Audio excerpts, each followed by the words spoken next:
Good morning dear students. Good morning तो बोलो दिल से यार, ठंडी का मतलब भी नहीं है। As you know we have mostly covered our syllabus in time, है ना। और वक्त है अब हम लोग को कि हम लोग शानदार तरीके से रिवीजन को अंजाम दें, ठीक है। और इसी कड़ी में आज आपने जो बेहतरीन तैयारी अपनी की है, तो हम चाहेंगे कि पोइट्री और स्टोरी ऑफ इंग्लिश के जो ऑब्जेक्टिव पोर्शंस है उसको काफ़ी हद तक कवर किया जाए। हम कुछ इंपॉर्टेंट क्वेश्चंस आपसे करने जा रहे हैं and I hope you will answer me fluently and effortlessly. Okay, चलिए लेट्स बिगिन। चलिए बच्चे बताइए लोग। Walt Whitman began his career as a carpenter. Very good. Well start here by all of you. And Walt Whitman worked as a volunteer nurse during Civil War. Yet another nice answer. Good. Who wrote The Age of Anxiety? Can you tell me? No. W.H. Auden. सुबह का भूला शाम को घर आए तो भूला नहीं करते हैं। एक्चुअली हमने क्वेश्चन थोड़ा सा घुमाया यहाँ पर, है ना। और ये सवाल आता है कि द एज ऑफ एंजाइटी जो है ये W.H. एडन के किस फेज की रचना है। जैसे ब्रिटिश फेज में भी उन्होंने रचनाएं करी थी, अमेरिकन फेज की रचना है, और हमने डायरेक्ट ऑथर का नाम यहाँ पूछा आपसे। Now the leaves are falling fast has been written by W.H. Aiden.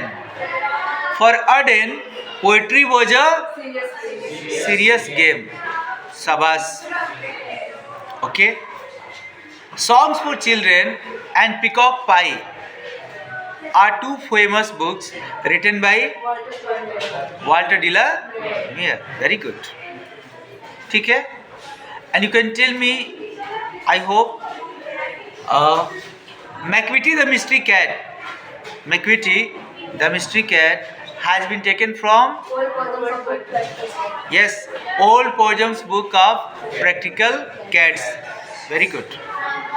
Old Poejam books of Practical Cats. Sabas. Lamia and Hyperion are written by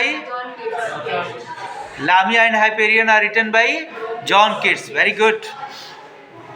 John Keats was inspired to become a poet after reading the poem of Edmund Spenser. What is the name of that poem? Faery's Queen. बहुत अच्छा, ठीक है। Okay. What are the two famous books written by Walt Whitman? Leaves of Grass. Yes, Lips of Grass and Drum Taps. These are two very important books that are frequently asked in your board exams of class 12th. So you must not forget it. Okay? आगे बढ़ते हम लोग। अच्छा, Tell me who wrote an epitaph? Walter de la Mare. ठीक है? My grandmother's house is composed by Kamala Das. Kamala Das is an space poet. क्या पढ़ेंगे?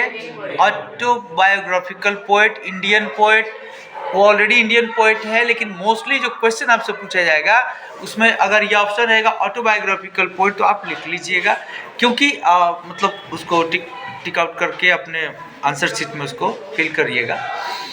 देखिए वो इंडियन पोएट है, नो डाउट अबाउट इट, लेकिन जो उनका टोन होता है ऑटोबायोग्राफिकल होता है ना। She always writes subjective poetry. Subjective और objective poetry का मतलब आपको हमने ऑलरेडी बताया हुआ है ना।